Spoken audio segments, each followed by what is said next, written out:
Gujarat એટીએસે પકડેલા 3 આતંકીઓના remand પૂર્ણ થતા ગાંધીનગર કોર્ટમાં કરાયા રજૂ। આતંકીઓને મોકલાયા જ્યુડિશિયલ કસ્ટડીમાં।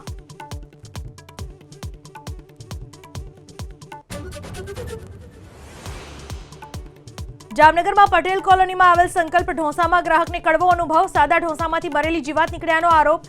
એફએસએસએઆઈ અને સ્થાનિક ફૂડ વિભાગને કરી ફરિયાદ।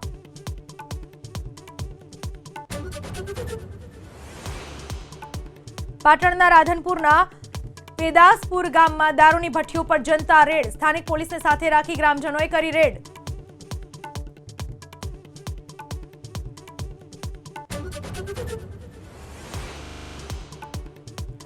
₹2000 ઘટી સોનાનો ભાવ પહોંચ્યો 1,23,000 પર। ચાંદીનો ભાવ પણ ₹5,200 ઘટી 1,54,000 થયો।